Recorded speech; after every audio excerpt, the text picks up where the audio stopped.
and then let me go and tell you why I believe the Quran has some real problems with Jesus Christ. First and foremost, you say that the stories that we do have that you find in the Quran about Jesus are borrowed from the apocryphal accounts, and this is not a problem because they were also used by some of the early church. Let's look at some of those stories and let's just see what the Quran does borrow. Because when you go back to the Quran, you will find that there's some interesting stories that those of us who are Christians here, we do recognize, at least we recognize the people from which they are derived. People like Cain and Abel in Surah 5, Ayah 31 and Ayah 32. Or the story of Abraham in Surah 27. The story of Cain and Abel is probably a good one to use because here we can get an idea of what is happening with these apocryphal or Talmudic accounts, Jewish Talmudic accounts. In Surah 531, it refers to the fact that when Cain had killed Abel, he didn't know what to do with the body. And so he looks around and sees a raven scratching in the ground, and he uses that example to bury his brother. Then the next verse suddenly talks about the blood of Abel, and it refers to the fact that if one man is killed, it is as if all are killed. And if all are killed, it is as if one man is killed. It seems on redemption analysis, what is it doing in the Quran? It should not be there. Well, if you look back at the Targum of Jonathan ben Uzziah, you will find that story about the raven. If you look at the Targum of Jerusalem, you will find the same story about that raven. These are 3rd and 4th century documents. We know who wrote them. We know when they were written. What is very curious is when you get to the Mishnah Sanhedrin number 4-5, you will find that an editorial comment about the blood of Abel is written in the margins. And then it is incorporated into the text in the Mishnah Sanhedrin in the 5th century.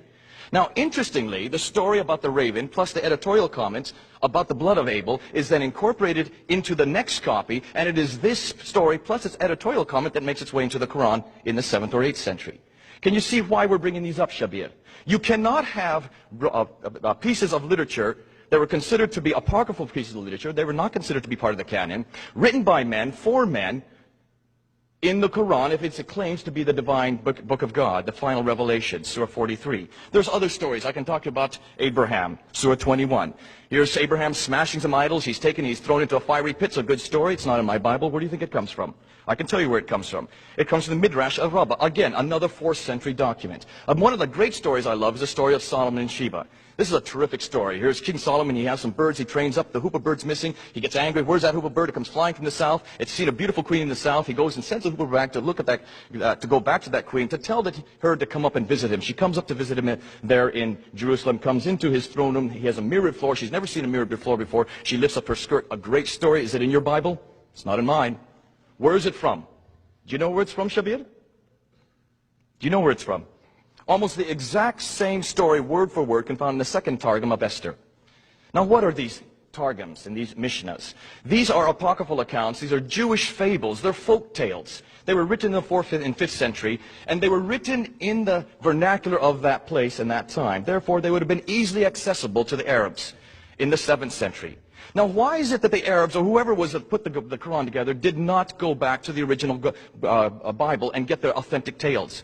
Well, one very good reason. The Bible had not yet been translated into Arabic. It wasn't translated until the 8th century. No wonder they were dependent on these stories. These stories were not considered to be canonical. These stories were never considered to be part of the Bible as such. They were only there for entertainment, or they're there for fables that they were brought in from surrounding nations, and yet they find their way into the Quran. Is the Quran a divine sanction?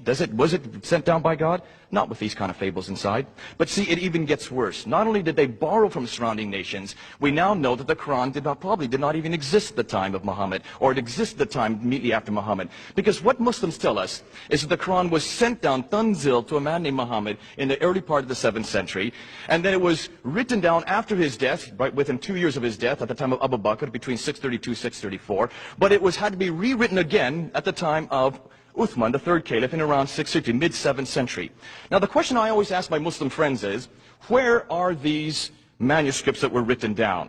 Because according to tradition, according to the Hadith, and according to the Sirah of the Prophet, and also according to the Tahriq, it says that there were 4 copies were made at the time of Uthman. One was sent to Basra, another was sent to Baghdad, and one was sent to Damascus, and one was left there in Medina. So therefore, we should have these documents from which we can look at, right? And I always ask my Muslim friends, where are they? And they point to 2 manuscripts that are probably the most popular, the Topkapi manuscript and the Samarkand manuscript, which can be found in the Topkapi Museum in Istanbul, or the Samarkand in Tashkent in Uzbekistan. You can go and look at them. But when you look at these documents, you see that there's a problem right away. These documents have the wrong script. They are not written in a script that would have been in existence in the 7th century. They are written in a script that is in existence and only came into existence in the mid-8th century. How do we know that? Well, we go to the coins. And if you ever come to London, I'll take you on a tour there, not all of you at once, but I'll take you on a tour of the British Museum, and you can go to room number 68, panel number 12, and you will see the chronology of the coins there on the panels. And it comes down from the Sufyani period down to the Marwanid period, and you get to the coins down to the Abbasid period, by the mid-8th century, and suddenly the script changes. At the beginning, you'll find a Hijazi script. Now, you know what a Hijazi script is, I hope. A Hijazi script can be recognized because it has long alifs, and it has slanted alifs, and it is not a parallel script. It's a much earlier script. And you will find that the coins that have the Hijazi script are not the same script that we find in these documents. It's not until we get to the Abbasid script, which is very easy to recognize because it is parallel, it does have justification, it has a much more uniform type of lettering. This kind of script is found on the coins that were introduced in the mid-8th century by the Abbasids. Why? For one very good reason. They didn't have things like this, television and radio, to announce when they came into power, but they did use coins. And when they came into power, as they did in the mid-8th century, they brought the capital from Damascus down to Baghdad. These were Persians, the Abbasids. They wanted to introduce who they were. So they introduced not only their own coins, but they introduced their own script. And it is this script that we find in the Topkapi. It is this script that we find in the Samarkand. That means you have at least 100 years gap where we can't find any Quran. At least we thought that was the case until just recently. In 1970s, some new manuscripts were found in a place called Sana'a in Yemen. Now, these are manuscripts that had not been discovered before. They were hidden away up in a dome of the mosque there in Sana'a, and suddenly 12,000 of them fell down when some workmen were working on them. The people who came across them didn't know how to read them. So they had two German scholars, Dr. Gerhard Pwin and Dr. von Bothmer, fly down there to Yemen to look at these manuscripts. And immediately they realized that they had something on their hands here, because they recognized that, one of the manuscripts had this Hijazi script, the very script that you would expect to find in the 7th century. They took pictures of it. Those pictures they put onto microfilms. They only were given those microfilms in 1997. They've only had 3 years to look at it.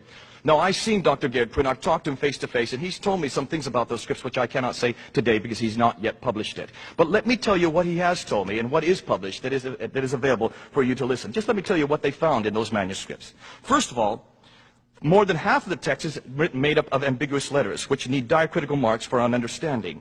Secondly, there's an unconventional verse ordering, minor textual variations, and rare styles of orthography in this manuscript. Thirdly, many of the deviations are not mentioned in later literature. Many of the deviations they find in the Quran, this particular manuscript, are not mentioned in later literature. And the differences are even meaningful in a theological sense. But probably most devastating is the fact that a good bit of the Quran is missing.